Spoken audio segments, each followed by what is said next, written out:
Alright, तो देखो सबसे पहले हम लोग स्टार्ट करेंगे topic rest assured. Rest assured is basically kind of एक मिनट मुझे देना.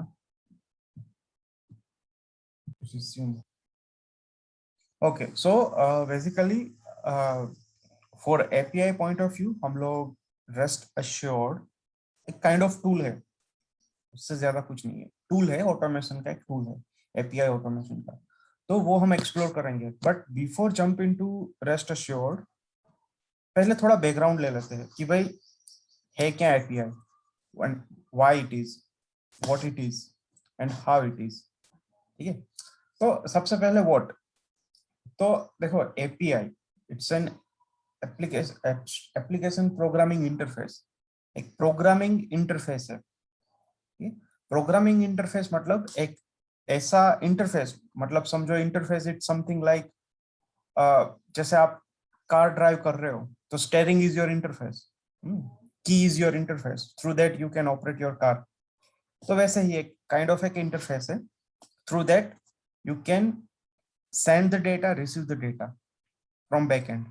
ओके, तो एपीआई आजकल हम लोग वही डिस्कस कर रहे थे कि एपीआई आजकल बहुत ही एक्सटेंसिवली यूज हो रही है हर एक प्रोग्रामिंग लैंग्वेज में. जरूरी नहीं है जावा हो, कोई भी प्रोग्रामिंग लैंग्वेज हो, API is a central point.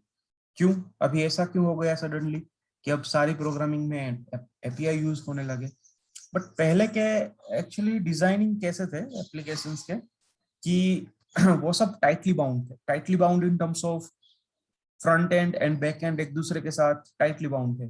अगर फ्रंट एंड में कुछ प्रोसेसिंग लॉजिक में कुछ चेंजेस आया तो उसके अकॉर्डिंग बैक एंड में जो भी रिस्पॉन्स आता है उसमें भी चेंजेस करना पड़ता था, उसके बैक एंड के लॉजिक में भी चेंजेस करना पड़ता था.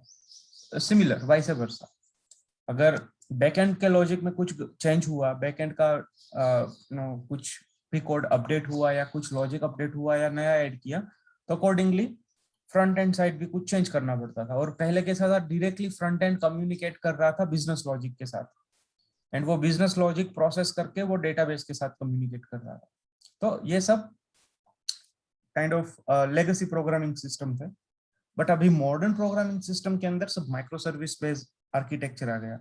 अभी माइक्रो सर्विस बेस्ड आर्किटेक्चर मतलब आप कहीं पर भी जाओगे आपको ये वर्ड्स सुनने को मिलेगा, माइक्रो सर्विस, माइक्रो सर्विस.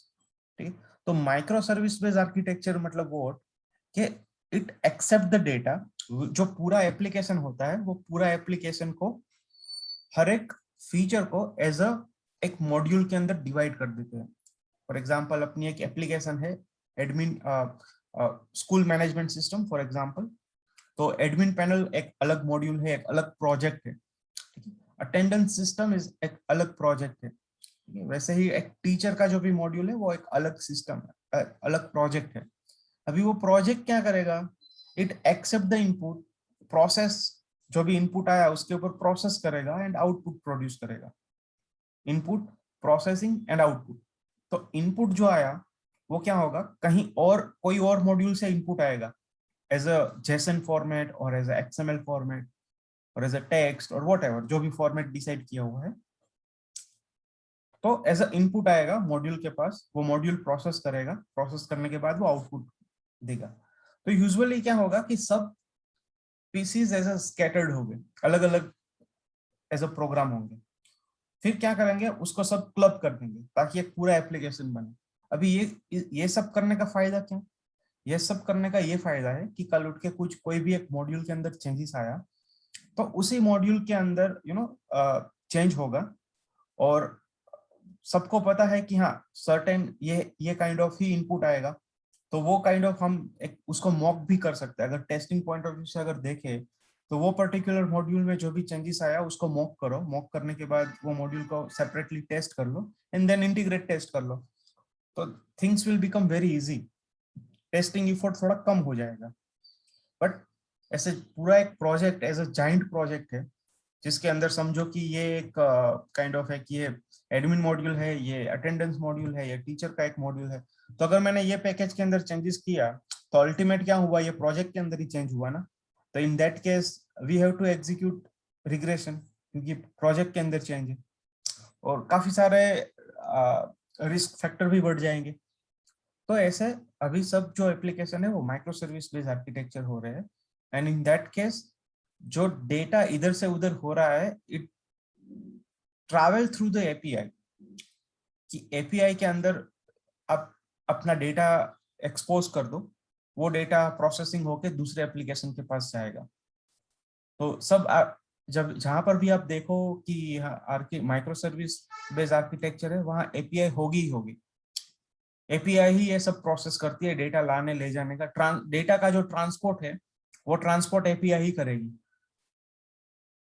तो ये API is a kind of एक ट्रांसपोर्ट लेयर, जो बैकएंड से डेटा लाएगा, यूआई को दे देगा, यूआई से डेटा लाएगा, वापस बैकएंड को दे देगा। तो it's kind of transport, data को इधर से उधर ट्रांसपोर्ट करने का काम एपीआई कर रही है। ठीक है, तो API is not nothing more than that, it's just एक काइंड ऑफ एक ट्रांसपोर्ट लेयर है कि डेटा को इधर से उधर लाएगा। आप देखो गेट एपीआई, आई कम लेटर कि अलग अलग एपीआई की जो मेथड है वो हम डिटेल में डिस्कस में बाद में बात करेंगे, बट जस्ट फॉर एग्जांपल कि एक एपीआई है, फॉर एग्जांपल एम्प्लॉय की एपीआई। अभी मुझे एम्प्लॉय के सारे रिकॉर्ड्स चाहिए, एम्प्लॉय के सारे रिकॉर्ड्स मुझे चाहिए। तो मैं क्या बोलूंगा एपीआई को, भाई देख एपीआई, आई नो तुम्हारे पास एम्प्लॉय की बहुत सारी एपीआई है, बट उसमें से मुझे पर्टिकुलर ये जो गेट एम्प्लॉय वाली एपीआई है ना, जिसमें मुझे एम्प्लॉय के सारे रिकॉर्ड्स मिल रहे हैं, वो एपीआई मुझे चाहिए। तो मैं क्या करूंगा, फॉर मैन्युअली मैं उस एपीआई को पोस्टमैन में कॉन्फ़िगर करूंगा, बोलूंगा कि भाई ओके मुझे गेट कॉल करना है, ये एपीआई का एंड पॉइंट है मेरा, एंड सेंड मतलब हिट की मैंने एपीआई हिट करा, तो वो एपीआई जाएगा रिक्वेस्ट लेके सर्वर के पास। सर्वर देखेगा कि अच्छा कौन सी रिक्वेस्ट आई, मुझे गेट की रिक्वेस्ट आई, नो प्रॉब्लम। एंड पॉइंट क्या है एपीआई का, वो उसने देखा कि हाँ सब एम्प्लॉयज के रिकॉर्ड्स है, तो वो क्या करेगा, वो रिक्वेस्ट को एक्सेप्ट करेगा, सर्वर प्रोसेस करेगा उस रिक्वेस्ट के ऊपर। प्रोसेस मतलब क्या कि रिक्वेस्ट देखा देखा कि हाँ एम्प्लॉय का है, वो उसने डीबी में जो भी स्टोर प्रोसीजर या जो भी डीबी का बैकएंड का लॉजिक होगा ट्रिगर किया जितने भी डेटाबेस में से रिकॉर्ड आए वो सब उठाए, वापस एक पूरा एक रिस्पॉन्स बनाया सर्वर ने, और रिस्पॉन्स बना के वापस एक एपीआई हिट कर दिया। मतलब एपीआई हिट किया मतलब जो हमने रिक्वेस्ट भेजा था उसका रिस्पॉन्स दिया। जो भी एपीआई हम हिट करेंगे, जो भी रिक्वेस्ट हम देंगे सर्वर को, सर्वर उसको ऐसे ही खाली नहीं भेजेगा, उसको कुछ ना कुछ हाथ में दे के भेजेगा। तो वो रिस्पॉन्स दे के भेजेगा, बोलेगा रुक जा मैं रिस्पॉन्स देता हूँ, तो तेरी जो रिक्वेस्ट है उसका ये है रिस्पॉन्स, लेके जा। तो जो जब भी वो रिबाउंड होके अपने पास आएगा वो रिक्वेस्ट, वो हमें पूरा डेटा लाके देगा, एम्प्लॉय का सारा रिकॉर्ड्स लाके देगा। ठीक है, तो ये हो गया सक्सेस कॉल। अभी कभी कभी ये हो सकता है कि हमने एपीआई को बोला कि मुझे सब एम्प्लॉय के रिकॉर्ड्स दे, गया सर्वर के पास, सर्वर ने प्रोसेस किया, बट समहाउ डेटाबेस ने रिस्पॉन्ड ही नहीं किया। ठीक है, डेटाबेस ने रिस्पॉन्ड नहीं किया, हेंस बिजनेस लॉजिक को डेटा नहीं मिला, बिजनेस लॉजिक को डेटा नहीं मिला, उसलिए सर्वर ने उसको कुछ रिस्पॉन्स में दिया ही नहीं। तो कभी कभी ऐसा हो सकता है कि भाई server, it's there are many possibility, या फिर सर्वर में कुछ गड़बड़ है, सर्वर स्लो है, सीपीयू बहुत ज्यादा यूटिलाइज हो रहा है, इस वजह से प्रोसेस बहुत डिले हो रहा है, तो कभी कभी रिस्पॉन्स नहीं मिलता। तो रिस्पॉन्स नहीं मिलता तो उसके अकॉर्डिंग हमें रिस्पॉन्स एरर दे देता है। तो जहां से भी एपीआई कॉल होती है it's call a client side. Client side किसको बोलते हैं, जहां से एपीआई की रिक्वेस्ट गई, तो रिक्वेस्ट यूजुअली यूजर साइड से जाती है, तो इट्स कॉल अ क्लाइंट, और वो कहाँ जाती है, सर्वर के पास, और सर्वर प्रोसेस करके हमें क्या भेजता है, रिस्पॉन्स। तो क्लाइंट एंड सर्वर ऐसे दो टर्मिनोलॉजी है एपीआई में। ये हो गया client server based architecture, client server based terminology. Client request भेजेगा, जो सर्वर है वो रिस्पॉन्ड भेजेगा, रिस्पॉन्स अगर सक्सेसफुल भेजा तो उसका जो भी सक्सेस का स्टेटस कोड है, सीरीज ऑफ स्टेटस कोड है, काफी सारे हैं, तो वो अपने को मिलेगा अलोंग विथ डेटा, जो भी रिस्पॉन्स आया वो डेटा। अगर सर्वर फेल हुआ वो रिक्वेस्ट को सर्व करने में, तो हमें एरर का स्टेटस कोड मिलेगा 500 सीरीज का, 500, 501, 502, 503 काइंड ऑफ। ऑलराइट, तो ये हो गया client server base request response. अभी इसमें कुछ आपको क्वेश्चन कुछ न समझ आया हो, लेट मी नो। ना ना। Alright, perfect. गोइंग फर्दर, तो ये हो गया पूरा एक फ्लो। अभी ये फ्लो टेस्ट करने के लिए मैन्युअली, यूजुअली हम लोग मैन्युअली कैसे यूज करते हैं, या तो कोई depends on a tool, on organisation to organisation. Some organisation use a postman, कोई कोई सोप यूआई यूज करते हैं, ठीक है, काफी सारे टूल है, they can use any one of them. तो मैन्युअली अगर हमें टेस्ट करना है तो let me show you the postman how it's look like. I believe आप सबने उसके ऊपर थोड़ा बहुत टाइम स्पेंड किया ही होगा मैन्युअली टेस्ट करने के लिए, बट पोस्टमैन अच्छा सा टूल है। तो उसमें if I can show you, तो देखो डिफॉल्ट कुछ ऐसा दिखेगा, ठीक है। यहाँ पर आप देखोगे तो this is a API method, इसको बोलते हैं एपीआई मेथड, ठीक है। अगर कहीं पर भी आपको इंटरव्यू में ऐसा पूछे कि can you tell me different API methods, तो उसको बोलो yes there are lots of, let's say get method, post method, put, patch, delete, copy, head, option, those are different methods. But majority 90% method कौन कौन सी use होती है, get, post, put, patch and delete. ये जो 5 method है ना, यही मोस्टली यूज होती है। पेज भी इसमें से कम यूज होती है, usually get, post, put, delete, ये 4 मेथड फ्रिक्वेंटली यूज होती है, क्योंकि यूजुअली एप्लीकेशन में क्या होता है, क्रड ऑपरेशन ही होता है, राइट। तो क्रड ऑपरेशन करने के लिए 4 मेथड इनफ है, और कुछ और किसी की भी जरूरत है नहीं यूजुअली। तो ये चारों एपीआई एग्जीक्यूट करने के लिए मतलब एक क्वेश्चन भी लाइक पूछा था कि हाँ, सबसे क्या बोलते हैं, सबसे ज्यादा यूज कौन सा आता है, सबसे इजी कौन सा है। और जैसे मेथड, अभी ना ना ये टूल जैसे अच्छा, कई कई सोप यूआई यूज करते हैं, कई स्वेगर, कई ये पोस्टमैन, और भी हो सकते हैं। यस तो यस, ये है कि ये क्यों यूज करते हैं, फिर इसके अंदर वो ओ ऑथ 2 अपन डालते हैं, वो क्यों यूज करते हैं, वो यस, सब भी बता देना आप कैसे क्यों।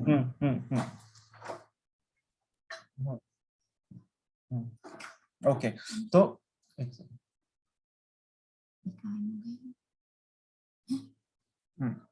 तो usually tool, if you are talking about different tools, so काफी सारे हैं, जैसे आपने बताया सोप यूआई, स्वेगर, पोस्टमैन, और भी है बट मुझे नाम याद नहीं अभी।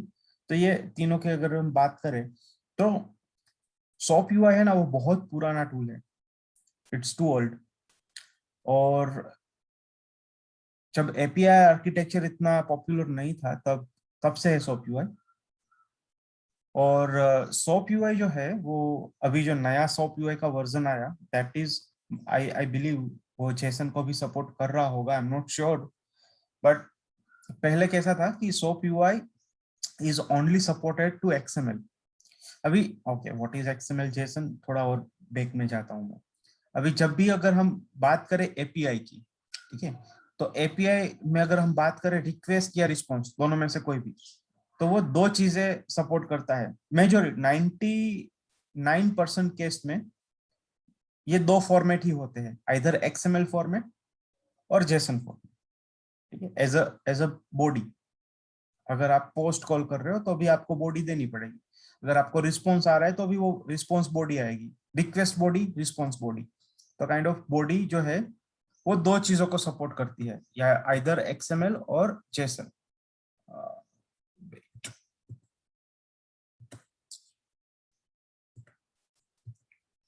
If I have something to show you, I can, but I don't think कि अभी कुछ होगा मेरे पास।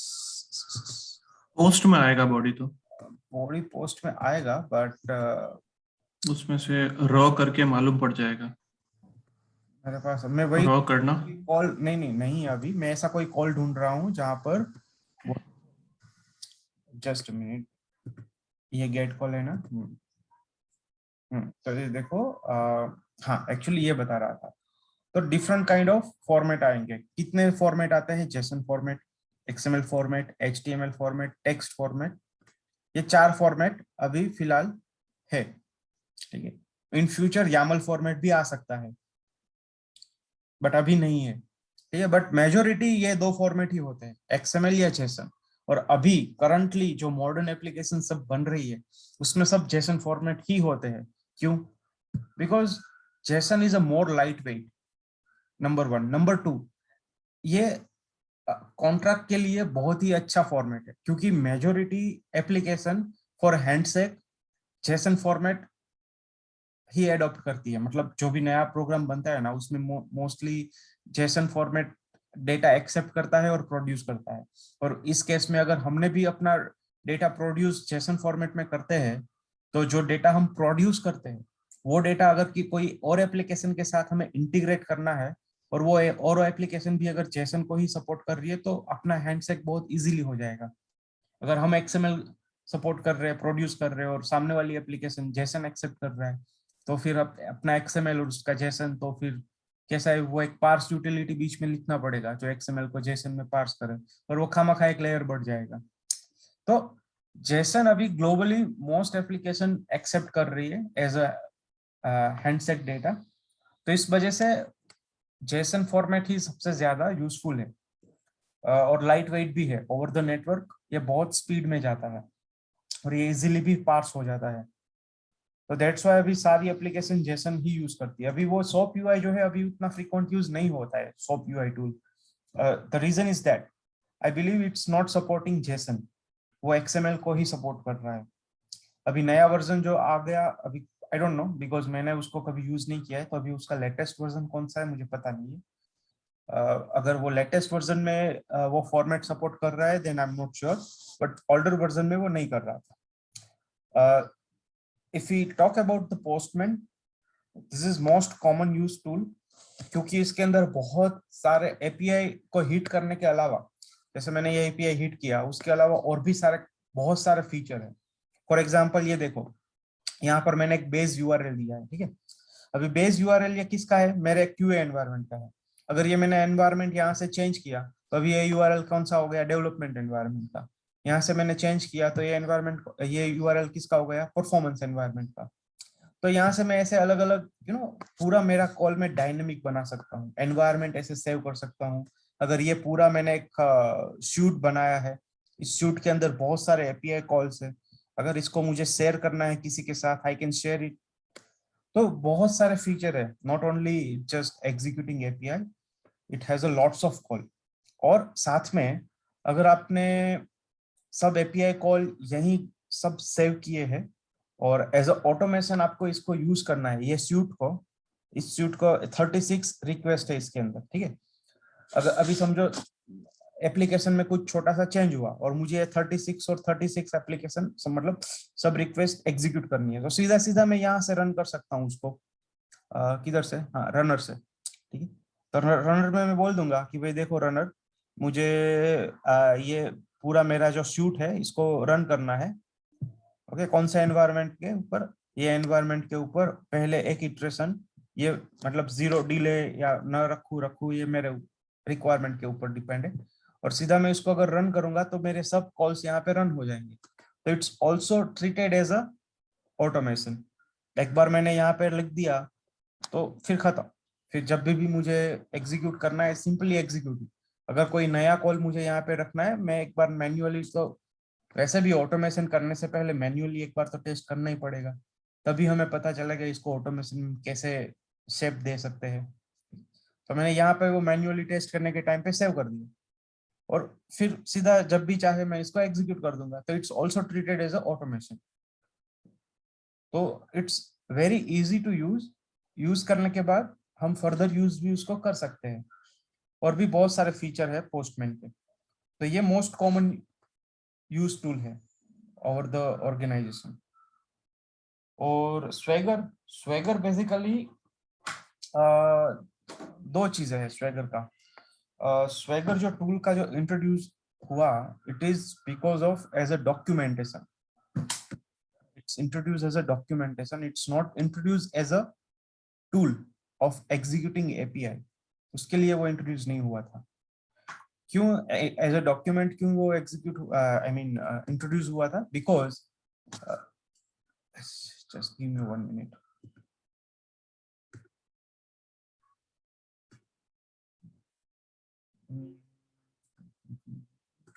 एडिटर, तो ये swagger.io उसका ऑफिशियल साइट है, editor.swagger.io। तो ये एज अ डॉक्यूमेंटेशन यूज हुआ था। आप यहाँ पे आपका जो भी कॉल है इन YAML फॉर्मेट, आप यहाँ पे उसका कॉल, ये एक्चुअली मेंटेन कौन करता है? डेवलपर मेंटेन करता है। क्यों मेंटेन करता है? बिकॉज देखो एक एप्लीकेशन डेवलप हो रही है, 4-5 डेवलपर उसके ऊपर काम कर रहे हैं, 2 QA है। अभी QA को इतना ज्यादा टेक्निकल डेप्थ नहीं पता होता है, ठीक है, जो जितना डेवलपर को पता रहता है। तो हमें कंटिन्यूअसली डेवलपर के सिंक में रहना पड़ता है कि भाई वो क्या कर रहा है, कैसे कर रहा है, क्यों कर रहा है, ठीक है।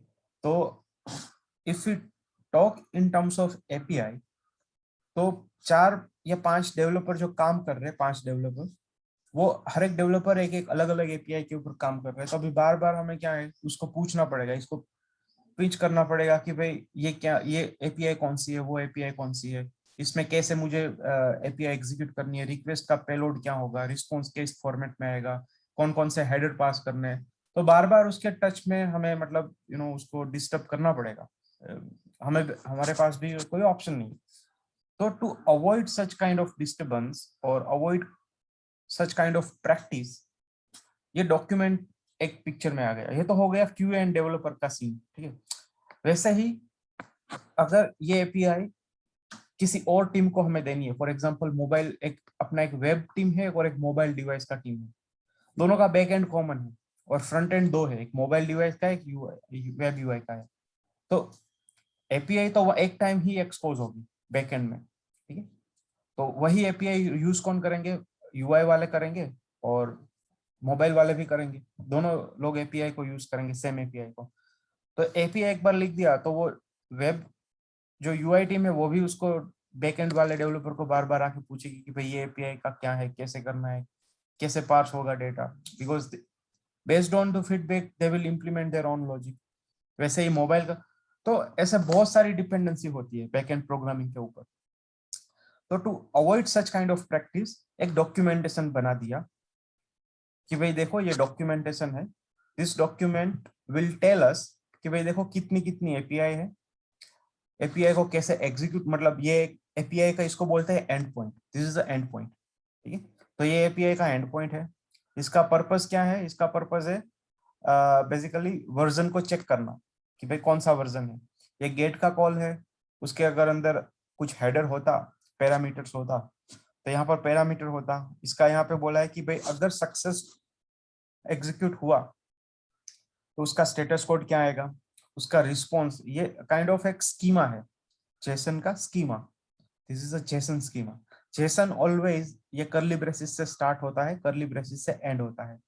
इन बिटवीन पूरे जेसन के ये सब एट्रीब्यूट्स है। ये पूरा एक जेसन का पेलोड है, ठीक है, it's called a JSON payload. JSON will always starts with curly braces, ends with curly braces. This is called as a attribute of JSON, as a key value pair. This is key, this is value, this is key, this is value. Key always unique होती है, key will always unique. What I mean कि ऐसे service provider string और यहाँ पे वापस मैंने service provider ऐसा इंटीजर लिखा तो वो काम नहीं करेगा। सर्विस प्रोवाइडर एक ही बार आएगा पूरे जेसन पेलोड के अंदर एज अ की, वो ऐसे डुप्लीकेट नहीं होता। हाँ, value can be duplicate, value कितनी भी बार डुप्लीकेट हो चलेगी। यहाँ पर भी आप देख लो स्ट्रिंग स्ट्रिंग स्ट्रिंग स्ट्रिंग, तो ये सब डुप्लीकेट हो, तो वैल्यू अलाउ डुप्लीकेट, ठीक है। ये बोलते हैं, इसको बोलते हैं जेसन एरे, ठीक है। जब भी एरे का बात करें तो उसका सिंटेक्स ऐसे आएगा। तो ये की के पास बहुत सारी वैल्यू है। अगर पर्टिकुलर की के पास बहुत सारी वैल्यू होती है तो it's denoted as a array. तो this is a JSON array, ठीक है, जिसके अंदर 1 string, 2 string, 5 string, more than 1 string basically होता है, और इसके पास पर्टिकुलर एक ही की होगी, ठीक है। तो this is called a JSON array. तो ऐसा एक रिस्पॉन्स मिलेगा। तो बस इतना मिल गया तो अभी काफी सारे क्वेश्चन ऑटोमेटिकली रिजॉल्व हो जाएंगे। तो इनिशियली स्वेगर इंट्रोड्यूस हुआ था as a such kind of documentation purpose, कि भाई किसी को भी अगर ये एपीआई यूज करना है they can use this Swagger, implement their own logic and use this API, that's it। ठीक है, यहाँ पर सिर्फ क्या देना है, एक बेस यूआरएल देना है, जो भी होगा लोकल होस्ट कॉलन 8080 या फिर जो भी बेस यूआरएल होगा। उसके बाद इसका बेस पाथ है, this is called a base path. ठीक है, and this is a version. तो if I can show you, तो देखो I can show you version, this is actual call. ठीक है, HTTP ये जो यहाँ पे आप देख रहे हो बेस यूआरएल, ठीक है, so this is my base URL up to till. ठीक है, तो ये बेस यूआरएल आप देखोगे तो this is my base URL, internal continuum C service, ये पूरा यूआरएल है।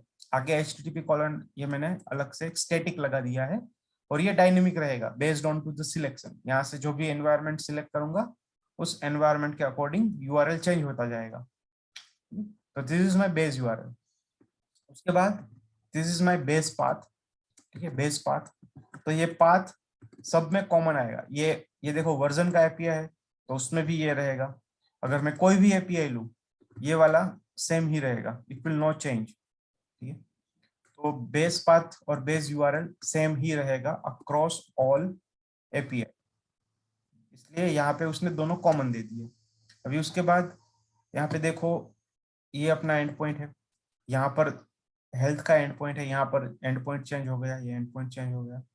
तो these are the different end point, आप यहाँ से देख के आपका कॉल कॉन्फ़िगर कर सकते हो।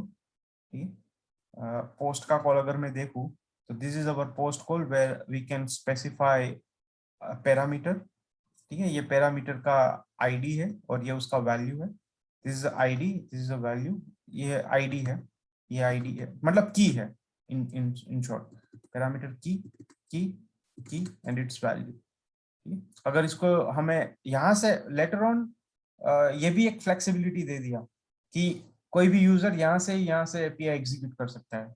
तो यहाँ से आप ट्राई आउट करो, ट्राई आउट करने के बाद आप यहाँ पे कुछ भी आपका जो भी इनपुट है वो इनपुट दो। ठीक है, यहाँ पे सब जगह पे आपका इनपुट दे दो, आपका जो भी बॉडी है जेसन का वो बॉडी यहाँ पे आप दे दो। ठीक है, बॉडी देने के बाद आपका जो भी यूजुअली यही रहेगा, और यहीं से एग्जीक्यूट कर लो। ठीक है, यहीं से जैसे ही एग्जीक्यूट कर लोगे you will get your on output.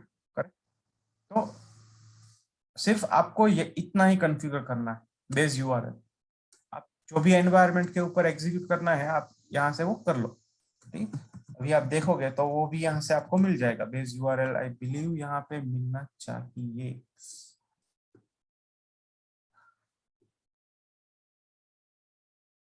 I am not sure किधर होगा वो।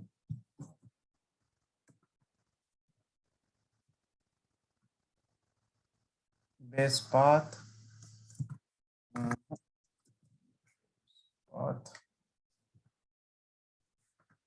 ठीक है, यहाँ से नहीं है, कहीं से और से कॉन्फ़िगर करना पड़ेगा, आई डोंट नो कहाँ से, बट यहाँ से यूआरएल दे देंगे तो यहीं से अपना एग्जीक्यूट हो जाएगा। ठीक, तो इट्स अबाउट स्वेगर। बट अगर आपको प्रॉपरली एपीआई एग्जीक्यूट करना है, सब एपीआई का कलेक्शन बनाना है और लेटर ऑन वो कलेक्शन को एग्जीक्यूट करना है, I suggest you should use postman, क्योंकि काफी सारी ऑर्गेनाइजेशन में ये कॉमनली यूज होता है। तो अगर आपको पोस्टमैन का मतलब एडिटर के बारे में पता है तो आपको एपीआई टेस्ट करने में ज्यादा टाइम नहीं लगेगा, you will easily test it. तो यूजुअली यहाँ पर सब एपीआई कॉल्स रहते हैं, यहाँ पे आपको एपीआई का ये देना रहता है यूआरएल। उसके बाद यहाँ पर आपको सब ऑथोराइजेशन, हेडर्स में आप कुछ भी दे सकते हो। ठीक है, जो भी हेडर पर्टिकुलर एपीआई जो हेडर एक्सेप्ट कर रहा है वो, कोई एपीआई को ऑथेंटिकेशन चाहिए, किसी को नहीं चाहिए, किसी को हेडर में कुछ टोकन्स चाहिए, तो यू कैन स्पेसिफाई जो भी अकॉर्डिंग होगा। अगर ये पोस्ट पुट या पेज ये तीन में से एक कॉल है तो आपको ये बॉडी अनेबल होगा। ठीक है, बॉडी अलग अलग हो सकता है, इधर टेक्स्ट फॉर्मेट में हो सकता है, जेसन फॉर्मेट में हो सकता है, एक्सएमएल फॉर्मेट में हो सकता है, या फाइल अपलोड का भी हो सकता है। तो अगर आपको फाइल अपलोड करना है देन मल्टी पार्ट, अगर XML, JSON, टेक्स्ट कुछ भी और फॉर्मेट है, गो विथ रो। ठीक है, रो में यहाँ पे आपका फॉर्मेट आप स्पेसिफाई कर लो कि भाई देखो यहाँ से मैंने जैसे ही जेसन करूंगा हेडर अपने आप ऐड हो गया। ठीक है, I don't need to add explicitly, यहाँ पे अपना आप जेसन स्पेसिफाई कर लो। ओके, अगर आपको एज अ जेसन या XML देना है तो, अगर आपको कोई बाइनरी मतलब कोई फाइल exe फाइल, कोई मतलब file, not executable file, I mean exe batch file या सेल स्क्रिप्ट, कोई भी एग्जीक्यूटेबल फाइल अगर आपको एग्जीक्यूट करनी है तो यहाँ पे जाना है। ठीक है, अगर आपको डेटा फॉर्मेट, अगर आपको पर्टिकुलर कोई जिप फाइल या कोई और file, normal file, not executable, normal file, zip file, PDF file, text file, ऐसी कोई फाइल अपलोड करनी है तो यहाँ से आप फाइल चूज करो and upload your file. File upload करो एंड एग्जीक्यूट करो, तो अपलोड फाइल का जो भी होगा वो हो जाएगा एग्जीक्यूट। तो इट इज काइंड ऑफ एक ऐसा टूल है, यहाँ से आप अलग अलग पैरामीटर सेट कर सकते हो, सेंड कर सकते हो, सेव कर सकते हो।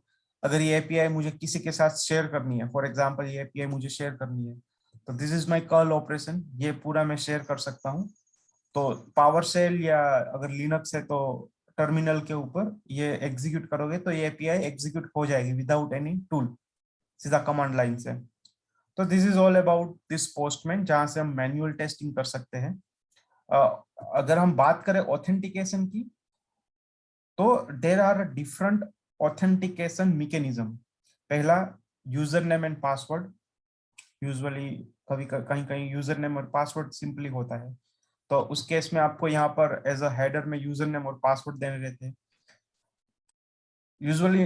अभी जो मॉडर्न एप्लीकेशन टोकन जनरेट करने के लिए, हाँ वो सब। वही वही वही यस, मॉडर्न एप्लीकेशन में यूजुअली API में यूजर नेम पासवर्ड एक्सपोज नहीं करते क्योंकि वो रिस्की है। तो अभी यूजुअली नहीं होता, but it's depend on application nature, हम ऐसा बोल नहीं सकते वो होता ही नहीं है। उसके बाद एडवांस कौन सा है, टोकन, कि आपने यूजर नेम दिया और एक टोकन जनरेशन की API हिट की, तो आपका सेशन रजिस्टर्ड हो गया सर्वर साइड, और उसने आपको एक रिस्पॉन्स में डेटाबेस में एक एंट्री किया कि भाई हाँ, ये ABC यूजर ने रिक्वेस्ट किया है टोकन जनरेशन का, तो ये उसका टोकन है, और 30 मिनट या 60 मिनट तक ये वैलिड रहेगा टोकन, और वो टोकन रिस्पॉन्स में मिल जाएगा। तो फिर वो टोकन आप कहीं भी कोई एज अ हेडर में यूज करोगे तो आपका ऑथेंटिकेशन हो जाएगा।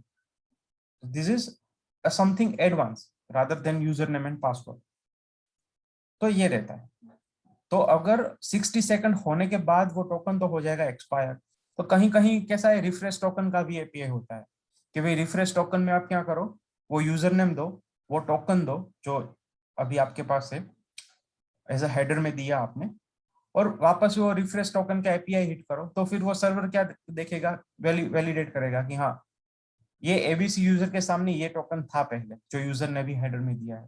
ठीक है, अभी वो एक्सपायर्ड हो गया, ठीक है, इसको रीजनरेट करो, नया टोकन रजिस्टर करो और नया टोकन वापस दे दो। तो कभी कभी वो रिफ्रेश टोकन का भी API रहता है for generating new token against the same user ID। Okay, उससे भी एडवांस वर्जन कहीं पर भी कहीं कहीं होता है। अभी कैसा है, ऑथेंटिकेशन के लिए OAuth 1, OAuth 2, ऐसे अलग अलग मैकेनिज्म है। तो basically OAuth is stand for authentication, और OAuth 1, OAuth 2, ये जो 1, 2 ये जो है वो it's indicate their own version जो कि अपडेट होते रहते हैं for security point of view. तो कहीं कहीं कैसा रहता है कि टोकन जनरेट करने के बाद, जैसे यूजर नेम के ऊपर से हमने टोकन जनरेट किया, टोकन जनरेट के करने के बाद एक दूसरा बियरर टोकन भी जनरेट करना पड़ता है। It's for that token, it stand for कि भाई ये पर्टिकुलर यूजर को कौन कौन सी परमिशन है। इट्स डिपेंड अगेन, ये जरूरी नहीं है ये फ्लो हर एक केस में हो। I am just talking in a way on a different application point of view, के हर एक एप्लीकेशन में उसके खुद के ऑथेंटिकेशन अलग अलग पॉइंट ऑफ व्यू रहते हैं, तो कोई कोई एप्लीकेशन में ऐसा रहता है। कि टोकन के जनरेट कर दिया, उसके ऊपर से भी एक दूसरा टोकन जनरेट होता है for more validating, for more security enhancement. और वो वैलिडेट करता है, जो नया टोकन जनरेट हुआ वो डिसाइड करता है इस यूजर को क्या क्या परमिशन है, इसको क्रड में से क्रिएट अपडेट डिलीट का कौन सा परमिशन है, वो किस किस चीजों को एक्सेस कर सकता है। ओके, और जो पहले टोकन जनरेट हुआ यूजर आईडी के बेसिस के ऊपर, वो सिर्फ इतना डिसाइड करेगा कि इस यूजर को मैं लॉगिन करने दूं या ना दूं। और दूसरा टोकन ये जनरेट करेगा कि इसको कौन कौन सी परमिशन है। इट्स डिपेंड, अगर किसी को अगर बहुत ही ज्यादा सिक्योरिटी अप्लाई करना होता है तो ये ऐसा कर सकते हैं। तो वो ओथ वाला जो मैकेनिज्म है, that also we can apply here. Authentication जो है, it's a key. Against the authentication you have to specify your own, क्या बोलते हैं, योर टोकन अगेंस्ट।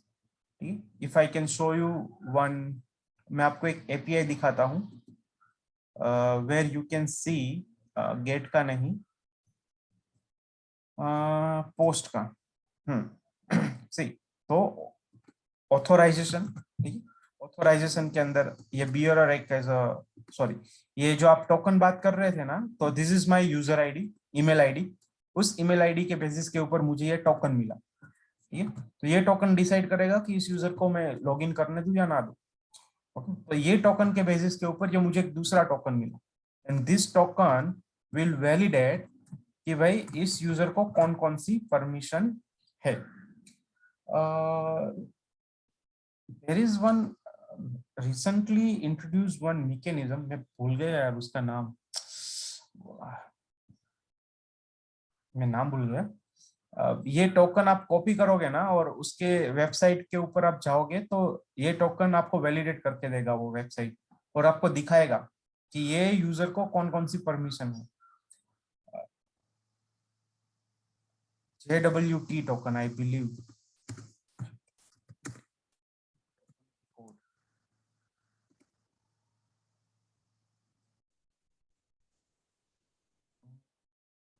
हाँ, ठीक है, ये रहा। तो ये मैं कॉपी किया, ठीक है। ये बियरर, कहीं पर से मेरा बियरर कॉपी हुआ है, इनवैलिड सिग्नेचर। अभी कट हो जाएगा कॉल, तो we can reconnect on same meeting ID. Okay.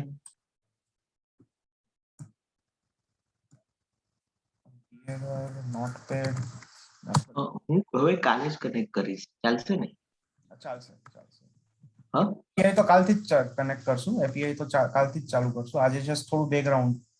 હા હા બસ તો હું ડિસ્કનેક્ટ કરું। હા હા ચાલશે, નો પ્રોબ્લેમ। હા, thank you.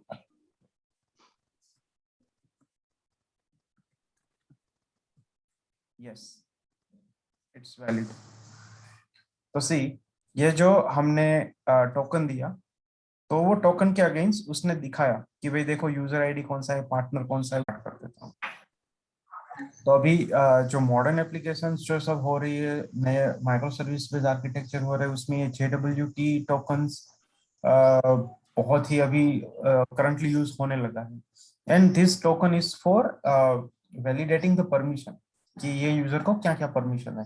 तो अगर जैसे ये टोकन जनरेट हुआ, ये टोकन को आप कॉपी पेस्ट करोगे ना ये साइट के ऊपर, तो यहाँ पे आपको दिख जाएगा कि ये इसको क्या क्या परमिशन है, क्या क्या देख सकता है, क्या क्या कर सकता है, सब। तो इट्स फॉर वैलिडेटिंग पर्पस के परमिशन क्या है क्या नहीं है। यूजुअली टोकन क्यों रहता है पता है? टोकन रहता है अपना ये इसके लिए, ऑथेंटिकेशन के लिए, कि भाई एपीआई को वो ऑथेंटिकेट करने देगा या नहीं करने देगा। बट ऑथेंटिकेट करने के बाद अगर वो पर्टिकुलर यूजर को क्या क्या परमिशन है क्या नहीं है वो चेक करना है, देन ऐसे अलग से भी टोकन रहते हैं। बट इट्स डिपेंड, कभी कभी कोई कोई टोकन बेसिस के ऊपर वो वैलिडेट करते हैं, कोई कोई वो बिजनेस लॉजिक के अंदर ही लिखा होता है कि भाई हाँ अगर ये यूजर आया तो इसको इतना ही परमिशन मिलेगा। It's depend again. तो ये पूरा फ्लो है मैनुअल का। ऑथेंटिकेशन, फिर different tool, Jason schema,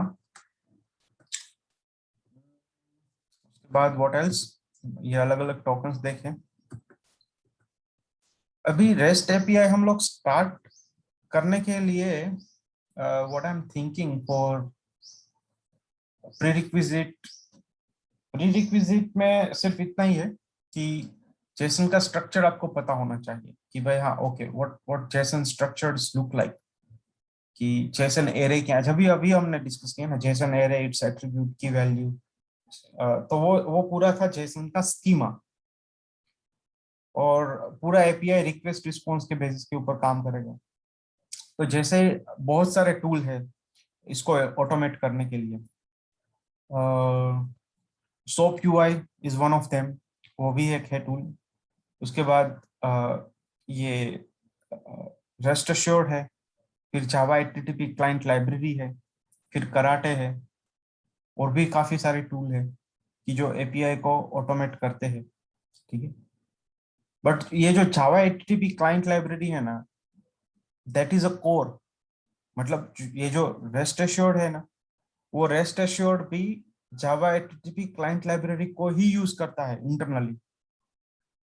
but rest assured ने बहुत ही जेनरिक वैसे काफी सारी चीजें रेडीमेड बना के दे दिया हमें, जो अगर जावा एचटीटीपी क्लाइंट लाइब्रेरी हम डायरेक्टली इंप्लीमेंट करें तो हमें बहुत सारा कोडिंग करना पड़ता है, बट यहाँ पे उतना कोडिंग नहीं करना पड़ता। मोस्ट ऑफ चीज आई कैन से 60% चीज रेडीमेड फॉर्म में आती है, 60 to 70%। हमें सिर्फ अपनी रिक्वायरमेंट के अकॉर्डिंग हमें उसको बोलना पड़ता है कि भाई ऐसा ऐसा मुझे करना है, दैट्स इट। तो rest assured is a kind of library जो एक रैपर है एचटीटीपी क्लाइंट का। उसको यूज करने के लिए हमें फॉर्म के अंदर उसका डिपेंडेंसी डालना पड़ेगा, ठीक है। ये देखो रेस्ट अश्योर्ड दो ही है क्या, नहीं यहाँ पर है रेस्ट अश्योर्ड, और एक है, देखो ये एक है rest assured, this is a main dependency. ये पूरा रेस्ट अश्योर्ड का जार फाइल यहाँ पे आएगा, रेस्ट अश्योर्ड उसका वर्जन कौन सा है, आई गेस 4.4.0 होगा, हाँ यस 4.4.0। उसके बाद रेस्ट अश्योर्ड जेसन पाथ। अभी ये जेसन पाथ क्यों, ये जेसन पाथ है वैलिडेशन के लिए। हमें रिस्पॉन्स आया, ठीक है, तो वो रिस्पॉन्स में हमें चेक करना है कि भाई हाँ ये रिस्पॉन्स में ऐसा की वैल्यू होना चाहिए, तो वो वैलिडेट करने के लिए है। सेम एक्सएमएल पाथ, जैसे अपना एक्स पाथ होता है ना यूआई के अंदर, वैसा ही एक पाथ, एक ऐसा एक सिंटेक्स बनाना है। सेम एक्स पाथ हमें क्या लोकेट करके देगा, एलिमेंट, और वैसे ही ये जेसन पाथ, एक्सएमएल पाथ, वो हमें एक ऐसा एक सेम टू सेम एक सिंटेक्स बनाना है जो हमें पूरे जेसन में से पर्टिकुलर जो एक्सपेक्ट, ये समझो ये पूरा जेसन है, उसमें से मुझे ये वैल्यू आइडेंटिफाई करना है, तो वो हमें लोकेट करके देगा, ये जेसन पाथ या एक्सएमएल पाथ। अगर जेसन फॉर्मेट होगा तो जेसन पाथ का यूज होगा, एक्सएमएल फॉर्मेट होगा तो एक्सएमएल पाथ का यूज होगा। It's for locating the element from that Jason और एक्सएमएल। फिर ये जेसन स्कीमा वैलिडेटर, कभी कभी क्या रहता है कि जेसन का डेटा बहुत डायनेमिक होता है। ये जो डेटा मतलब ये पूरा की नहीं, वैल्यू, जो वैल्यू रहता है वो वैल्यू डायनेमिक रहता है, तो हमें वैल्यू को इग्नोर करना है। कभी कभी कैसा होता है कि हमें सिर्फ ये वैलिडेट करना है कि जेसन का स्ट्रक्चर जो डेवलपर ने डिजाइन किया है वैसा ही स्ट्रक्चर आ रहा है कि नहीं रिक्वेस्ट में या रिस्पॉन्स में। तो उस केस में हम क्या वैलिडेट करेंगे कि हाँ इसका स्टार्टिंग ऐसे होना चाहिए, उसके बाद ये 3 एट्रीब्यूट होने चाहिए, ठीक है, उसका ये attribute as a array form में होना चाहिए, उसका ये की होना चाहिए, ठीक है, वैल्यू कुछ भी हो, आई डोंट केयर, वैल्यू कुछ भी हो, अपडेट डिलीट जो भी हो, बट इसका की यही होना चाहिए। तो it's called a Jason schema, जहां पर हम की को इग्नोर करते हैं, सॉरी वैल्यू को इग्नोर करते हैं और सिर्फ की एंड स्ट्रक्चर को ही कंसीडर करते हैं। It's called a Jason schema. तो अगर जेसन स्कीमा को आप वैलिडेट करना हो तो ये इसके लिए है। There is one more library which called Hamcrest. तो जैसे टेस्ट एनजी के अंदर हमने टेस्ट एनजी एसरसन रहता है, ठीक है, वैसे ही यहाँ पर हार्म क्रेस्ट रहेगा। तो उसके लिए और एक है, खैर वो देख लेंगे हम लोग। तो आज इतना रखते हैं, हम लोग कल से पूरा ये उसका स्क्रैच से ही स्टार्ट करते हैं। ठीक है। ओके। चलो। मेरे को एक प्रॉब्लम थी खाली, हाँ हाँ एक्चुअली क्या है वो टेस्ट एक्सएमएल का वो